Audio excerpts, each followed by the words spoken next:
guys, it's Kelly. I am back with another process video for you today.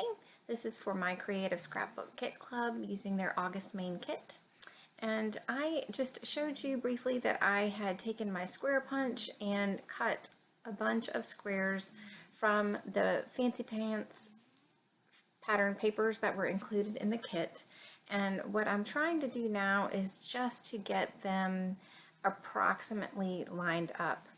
Now, I did not want to be completely OCD about this and have every single square, an exact distance from each other. I just really focused on the ones in the middle to be,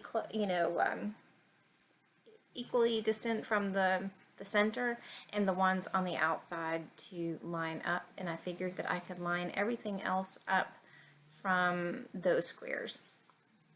Now I am just using a little bit of adhesive on this. I am going to take this to my sewing machine when I am done, and I am going to sew in like diagonal lines, I guess, to end up with the effect of each square having an X through it, something that you would find on a quilt. So I can't do anything a little bit, quilt patterns are beautiful and they have beautiful interlocking circles, but for me, for this purpose, I just wanted it to be very simple and easily done by a non-quilter. So the picture that I am going to be scrapbooking is of me and my kitty Romeo. Whenever I lay down to take a nap, he likes to get right on top of me. And it's funny, he'll lay on there for a few minutes, and just as I'm getting ready to doze off, he has to move. So it was just a cute little picture that I have of the two of us as he got up right on top of me when we were going to take a nap one day. So I thought that these pattern papers would be perfect for this type of layout. They just scream quilt to me. So I just showed you a close-up of what the stitching looked like, and I do have some still shots at the end that show the stitching a little bit more in detail. One of the things about video and your photography of your layouts, sometimes the details just don't translate as well as they do in person, and in person the stitching is so much more noticeable. So I wish that would translate with this layout, but it doesn't. So I wanted to keep this pretty simple because I felt like the background was busy, and the background pattern papers are basically my statement piece for the layout. So I'm just taking a few layers of the tissue paper, and you saw that I crinkled them up just a little bit to give them a little bit more definition behind the photo, and stapled them to make it easier just to put it behind the photo.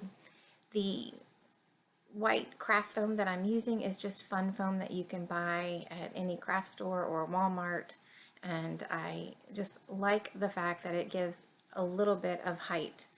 Some of the craft foam that you can buy, I guess the tape that's made for scrapbooking, some of those squares are so high, and the thickness is just too thick for what I would like, and the fun foam is not as thick as that, so that makes it very nice. And it's a whole lot cheaper, so that's a win-win for me. So because I knew that the background was going to be somewhat busy, I just picked some minimal embellishments that I thought I might use or that I could use to go along with it. And I thought that typewriter was so cute. I think that the little note says "Ain't Life Grand" or "This is Grand," something along those lines. And I just thought that it was really cute because, taking a nap with your cat, that gets pretty good. So I did pull out this tag, and I'm going to just layer it behind my photo. When I have busy papers, for me, I do like layers of things behind my photo or in my clusters, but I find that if I do layers of white, like I have the white doily, the white tissue paper, and the white tag, that it gives the visual interest while fulfilling my need for layers without it making it too much. So that pink doily was just too big, but the color went so well, and I wanted to bring that pink from the flower that's in the cluster with the typewriter. I wanted to bring that around that lower cluster. So I just went ahead and used one of my punches. It's a Martha Stewart punch, and it gives the circle a pinked edge, and just layered it behind the camera. Again, just to add a little bit of more visual interest to that chipboard banner. I like things that, you know, when you look at the first time, you may not necessarily notice it right away, but when you come back to look at the layout a second time, you see the little details like that, which to me are the ones that make the page. So this is pretty much it for me today. Like I said, it's a super simple layout as far as embellishments go, just because of all of the different pattern papers. And I do have some close-ups at the end.